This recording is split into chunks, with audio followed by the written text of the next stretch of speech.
ने प्रतिबंध लगाए, रूस पे प्रतिबंध लगाए और भारत उनके साथ शामिल नहीं हुआ और फिर भी कूटनीति और कूटनीतिक रिश्ते अपने अच्छे लेवल पर बनाए रखे उन्हीं पश्चिमी देशों से। खास बात यह है कि पश्चिमी देश चाहते थे कि भारत कोई स्टैंड ले। भारत ने अपना स्टैंड क्लियर रखा, ना भारत ने इधर की बात की ना भारत ने उधर की बात की। भारत ने ये बात की कि युद्ध का नहीं होना चाहिए, युद्ध का वक्त नहीं है। यूक्रेन पे अभी तक जो दो मेजर कम्युनिक थे, एक फाइनेंस मिनिस्टर्स की मीटिंग का जो एक मीटिंग हुई थी सभी देशों के G20 के, और एक मीटिंग हुई थी दिल्ली में विदेश मंत्रियों के G20 के। दोनों में यूक्रेन पे कम्युनिक में दोनों देशों का बदल जाना, रूस और चीन का बालिश है। उसके पीछे एक वजह जो हमारे जानकारों से बातचीत हुई बताया गया किशोर, कि जो बेंगलुरु के वित्त मंत्रियों की मीटिंग रखी गई थी वो यूक्रेन युद्ध के साल भर पूरे होने के दौरान रखी गई, तो इसलिए वो हावी था उनके माइंड पे दोनों देशों के, इसलिए। और उसके महज कुछ ही दिनों के बाद दिल्ली में हो गई विदेश मंत्रियों की बैठक, तो इतने उससे प्रभावित है तो उन्होंने वो राजी नहीं हुए। और इसके अलावा एक साल में इतना माहौल बदल गया था, रूस को लग रहा था कि अब पश्चिमी देश कुछ करेंगे नहीं, एक साल के बाद वो केवल बयानबाजी कर रहे हैं, इसलिए वो दोनों देश पलट गए। और इसीलिए अभी भारत को जो थोड़ी चुनौती का सामना करना पड़ रहा है। अगर ज्वाइंट कम्युनिके, आज तक G20 के इतिहास में किशोर कभी ऐसा नहीं हुआ है कि ज्वाइंट डिक्लेरेशन, ज्वाइंट स्टेटमेंट ना आया हो। अभी जितने भी 17 सम्मेलन हुए हैं ज्वाइंट स्टेटमेंट उसमें आया है, और अगर ऐसा होता है कि इस बार ज्वाइंट स्टेटमेंट नहीं आएगा तो इसको कैसे दुनिया देखेगी या भारत कैसे इसको बयां करेगा, ये अपने आप में महत्वपूर्ण होगा। लेकिन उम्मीद की जा रही है, कल भी हमारे सवाल के जवाब में कहा था विदेश सचिव विनय क्वात्रा ने कि हम अग्रसर हैं ज्वाइंट स्टेटमेंट की तरफ, दिल्ली डिक्लेरेशन की तरफ। तो उसमें हमारा सवाल यह भी था कि आपने यूक्रेन को अलग रख दिया है या यूक्रेन पे सहमति बन गई है या यूक्रेन पे सहमति नहीं बन पाई। तो अभी तक जवाब जो है लीडर्स के स्तर पे चीजें तय होंगी, प्रधानमंत्री मोदी का नेतृत्व यहाँ देखने को मिलेगा। देखिए इसमें जो हम सुबह भी बात कर रहे थे, यूक्रेन के सवाल पर भारत ने जो स्टैंड लिया है कि हम उस धड़े के साथ नहीं खड़े होंगे जो रशिया पर प्रतिबंध लगा रहा है। हमारा स्टैंड ये है कि हम युद्ध के खिलाफ हैं, युद्ध नहीं होना चाहिए, हम उसी के साथ खड़े होंगे। इंडोनेशिया के राष्ट्र प्रमुख इंडोनेशिया के राष्ट्र प्रमुख जोको विडोडो इस वक्त यहाँ पर आते हुए। लेकिन बात यूक्रेन की, तो वो रूस भी देख रहा है और रूस भी उसको अप्रिशिएट कर रहा है कि भारत किस तरीके से डील भी कर रहा है पश्चिमी देशों से, लेकिन उनके साथ वो मिलके प्रतिबंध भी नहीं लगा रहा है।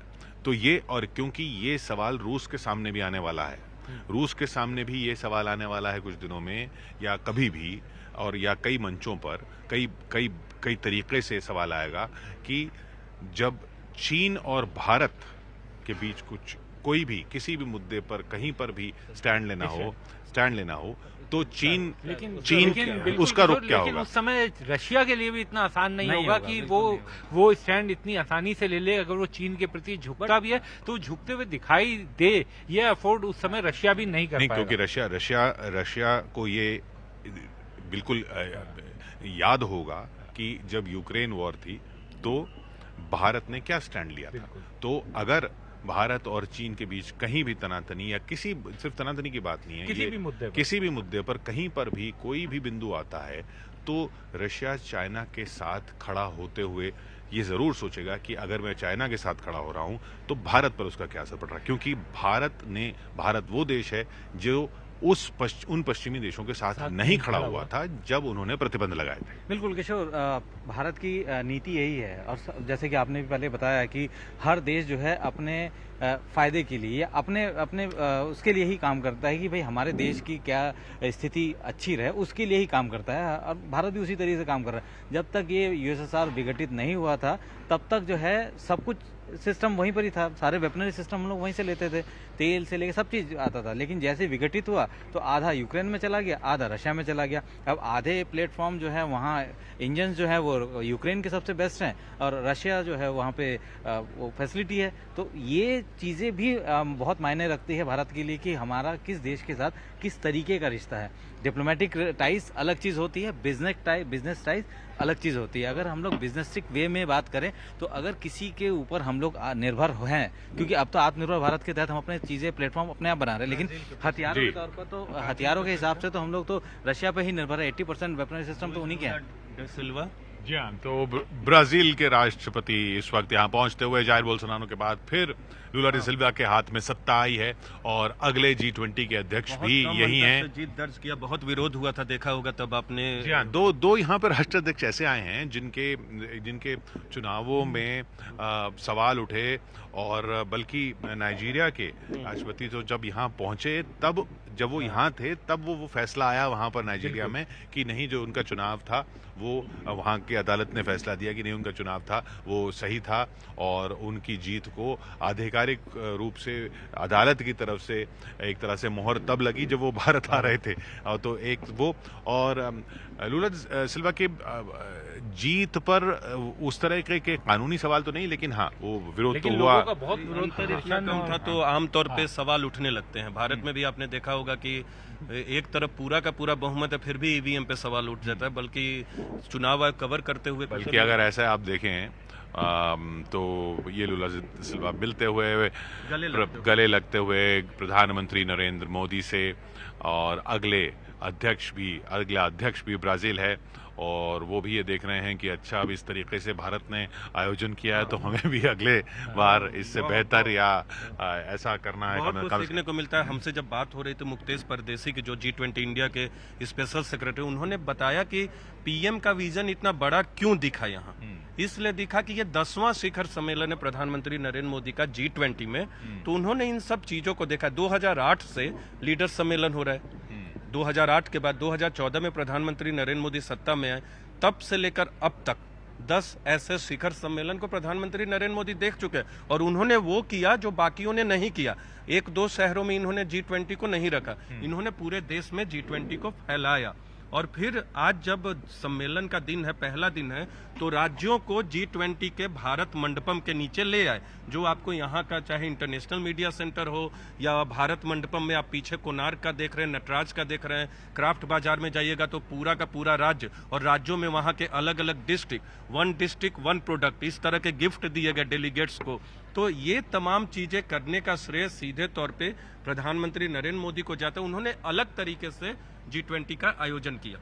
जी हाँ, तो जो सवाल हम बात कर रहे थे, एक तरह से तो अब जो चुनावों की बात की कि नाइजीरिया के राष्ट्रपति को यहाँ जब आए तब वो वहाँ की अदालत ने फैसला सुनाया कि नहीं, उनका चुनाव जो है वो मान्य है, और इधर लुला सिल्वा के चुनाव पर उस वक्त सवाल उठे थे। एक तरह से तो वो वाला सवाल जो है वो उधर ट्रंप और बाइडेन में भी है, और डोनाल्ड ट्रंप तो फिर से कोशिश में हैं कि वो दौड़ में रहें 2024 में, और बाइडेन भी अभी तक यही उनका आधिकारिक वो रुख है कि वो भी रेस में हैं 2024 के लिए। ट्रंप तो रेस में तो मतलब कि वो कभी रेस से बाहर ही नहीं उन्होंने अपने आप को समझा। इधर चीन के प्रधानमंत्री ली चियांग यहाँ पर स्वागत करते हुए प्रधानमंत्री मोदी, राष्ट्रपति शी जिनपिंग यहाँ नहीं आए हैं, और चीन की बहुत बात हो रही है। चीन रूस 2 राष्ट्रपति जो यहाँ नहीं है, और चीन भारत के लिए पुतिन का तो लगता है किशोर, पुतिन का जायज लगता है। नहीं, पुतिन का जायज लगता है। मैं सिर्फ ये कह रहा हूँ कि वजह की बात नहीं हो रही, मैं ये कह रहा हूँ कि वो 2 जो नहीं है वो सबसे महत्वपूर्ण है, क्योंकि वो जो सारी चर्चा इन दोनों के इर्द गिर्द ही है। सारी चर्चा, क्योंकि लेकिन वो जो वॉर की बात है उस पे पश्चिमी देशों का रुख, और वो पश्चिमी देशों की कोशिश की G20 के बाकी देश उस रुख की तरफ आए। इधर चीन का अपना रुख, और चीन का ना होना, अमेरिका की कोशिश की वो उस तरह से मजबूत ना हो, अफ्रीकन यूनियन को शामिल कराना, भारत की कोशिश, तो कई सवाल हैं इसमें। किशोर, भले ही यूक्रेन के साथ युद्ध रूस कर रहा है, एक बहुत बड़े वेस्टर्न कंट्रीज के देश जो हैं वो रूस के खिलाफ है, लेकिन जो नीतियां बन रही हैं, जो फैसले लिए जा रहे हैं, वो चीन के खिलाफ लिए जा रहे हैं। चीन हर एक मंच पे लग रहा है, क्योंकि ये आर्थिक मंच ज्यादा माना जाता है बजाय सामरिक मंच के G20 जो है। तो यहाँ पर कई कई बिंदु जिन पे बात हो रही है वो चीन से ज्यादा उनका संबंध है, क्योंकि ये ग्रुपिंग ही है आर्थिक मसलों को डिस्कस करने की और चूंकि इस वक्त तो कोरोना के बाद जिस तरीके से आर्थिक स्थिति पूरी दुनिया में जो है डावाडोल हुई, तो कौन सा देश किसकी मदद किस तरीके से कर सकता है ताकि उसकी अर्थव्यवस्था थोड़ी सी बूम पे जाए। भारत की बात करें, भारत भले ही पहले बाजार के तौर पे देखा जाता था, लेकिन अब भारत में लोग आते हैं चीजें लेने के लिए। क्यों? क्योंकि यहाँ पे हर चीज अच्छी और किफ़ायती है। और देखिए वो जो एक कनेक्टेड वर्ल्ड था ना, जो एक जैसा हम बार बार बात कर रहे हैं कि पिछली सदी में जब दो धड़े थे तो वो दो धड़े आपस में एक दूसरे पर ज़्यादा निर्भर नहीं थे। वो आपस में जो कम्युनिस्ट धड़ा था वो उनकी अपनी एक अलग दुनिया थी, पश्चिमी देश थे उनकी एक अलग दुनिया थी। अब वो सब इतना निर्भर हो गए एक दूसरे पे ग्लोबलाइजेशन के दौर में कि चीन ने उसका फ़ायदा उठाना चाहा। अब वो थोड़ा थोड़ा, अब देखिए चीन ने जैसे अभी जो खबर आई कल की कि अपने सरकारी कर्मचारियों को कह दिया कि वो एप्पल के आईफोन नहीं इस्तेमाल करेंगे, वो चीन में बने फ़ोन इस्तेमाल करेंगे। उधर आईफोन जो चीन में मैन्युफैक्चर हो रहे थे वो जो फैसिलिटी है वो फॉक्सकॉन की है। वो फॉक्सकॉन जो एक ताइवान की कंपनी है, वो ताइवान की कंपनी अब भारत में मैन्युफैक्चर करने की बात कर रही है और कर भी रही है, करना शुरू कर दिया है। यही डर चाइना को भी है। चाइना को ये लगता है कि अगर वो इसी तरीके का कंडक्ट करता रहा तो हो सकता है कि इंडिया एक बड़ा बाजार है, जगह है, यहाँ पे फैसिलिटी है और गवर्नमेंट जो है वो प्रोवाइड भी करा रही है। और मैन्युफैक्चरिंग देखिए, इससे पहले तक इंडिया सर्विसेज पे ज्यादा जोर देता रहा। अब पिछले कुछ सालों में प्रधानमंत्री नरेंद्र मोदी जब से सत्ता संभाली है, हमने मैन्युफैक्चरिंग पर भी जोर देना शुरू किया है। मैन्युफैक्चरिंग पे एटलीस्ट आप यहाँ के असेंबल तो कीजिए, यहाँ के छोटे छोटे प्रोडक्ट पूरा सामान मत बनाइए। इससे पहले लेकिन वहाँ अपने छोटे छोटे सामान की नोएडा वगैरह में आपने देखा होगा, इससे पहले चीन जो है वो फैक्ट्री ऑफ द वर्ल्ड बन गया था। बिल्कुल। और वो फैक्ट्री ऑफ द वर्ल्ड बनने के बाद फिर जो अमेरिका के साथ ये आर्थिक रूप से उसकी तनातनी, और उसमें एक बड़ा रोल प्ले किया फिर कोविड ने। बीच में कोविड जो आया, तो कोविड की वजह से चीन को एक अलग नजर से भी देखने लगी दुनिया, और चीन में बने सामान को भी। बिल्कुल, देखिए चीन में बने सामान को लेकर तो यहाँ पे दुनिया भर के मीम्स बनते हैं कि पता नहीं सुबह खरीदा और शाम तक नहीं जला। तो इस तरीके की चीज़ें हो भी रही हैं किशोर, ऐसा नहीं है कि ऐसा नहीं हो रहा है। ये तो चाइना जिस तरीके से अपने आप को, अपने प्रोडक्ट्स को थोप रहा है, हर तरीके के प्रोडक्ट्स को जो है वो दुनिया भर में बेच रहा है, उनकी ड्यूरेबिलिटी नहीं है। अगर हम लोग वेपनरी सिस्टम्स की भी बात करें, चूंकि मैं डिफेंस कवर कर रहा हूँ, तो मुझे पता है कि जितने भी प्लेटफॉर्म वेपन्स इसने दुनिया के दूसरे देशों में, यहाँ तक कि अपने ऑल वेदर फ्रेंड को भी दिए हैं। न सिर्फ वो सुरक्षा उपकरणों की बात है, बल्कि जो बाकी चीजें हैं उनमें भी सुरक्षा का जो खतरा पैदा हो गया है। भारत ने सबसे पहले वो ऐप बैन किए चीन के, और तब कई लोगों ने ये सवाल उठाया कि ये भारत कैसे कैसे फैसले ले रहा है, ये ऐप बैन कर रहा है। ऐप बैन करने से क्या होगा? भारत ने बोला कि नहीं, इसके डेटा पे सवाल है, इसकी सुरक्षा पे सवाल है।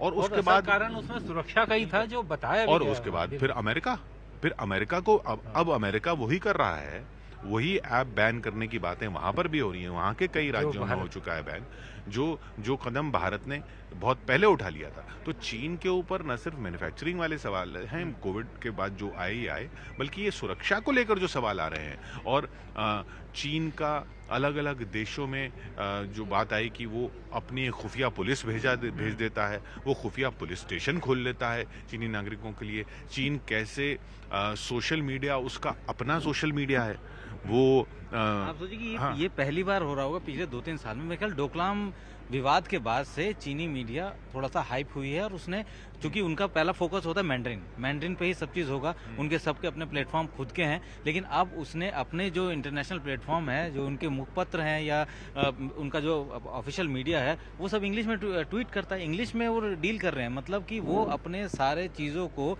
अपने इंटरनली क्या हो रहा है उसमें सिर्फ और सिर्फ मैंड्रिन यूज़ करते हैं, लेकिन दुनिया को क्या दिखाना है सोशल मीडिया के साइट के हिसाब से उसमें कुछ अलग तस्वीरें। और लेकिन कहीं ना कहीं संदीप, इसमें उनकी कमजोरी भी इसलिए झलक रही है। पहले वो इन सब पे आते ही नहीं थे और किसी तरीके से अपनी बात नहीं रखते थे, लेकिन अब उन्हें लग रहा है कि अगर हम यहाँ पर नहीं आएंगे, अपनी बात नहीं रखेंगे, तो शायद उसका उन्हें ज्यादा नुकसान झेलना पड़ेगा। ये भी एक तरह से। विक्रांत जी, होता क्या है कि जब आप दुनिया की नंबर 1 ताकत बनना चाहते हो तो आपको दोनों चीजों को साधना पड़ता है, देश भी और अंदर भी और बाहर।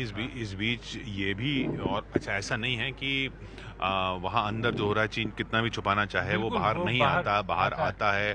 अभी खबरें हम पिछले हफ्ते से सुन रहे हैं कि फिर से जो कम्युनिस्ट पार्टी ऑफ चाइना के जो वरिष्ठ जो नेता हैं, जो बुजुर्ग जो नेता हैं, उन्होंने सवाल उठाने शुरू कर दिए हैं शी जिनपिंग की नीतियों पर, कि शी जिनपिंग की नीतियां चीन को किस दिशा में ले जा रही हैं। और खासकर ये इसलिए भी सवाल उठना शुरू हुए हैं क्योंकि वहाँ की शी जिनपिंग, जो बाइडेन किशोर, जिनका मुझे लगता है कि जिन पे जो बाइडेन नजर रहती है, जो बाइडेन पहला जो दौरा है बाइडेन उनका भी। अगले पहुंच साल रहे हैं लास्ट भारत मंडपम आप और जी। कुछ ही देर में प्रधानमंत्री नरेंद्र मोदी के सामने होंगे।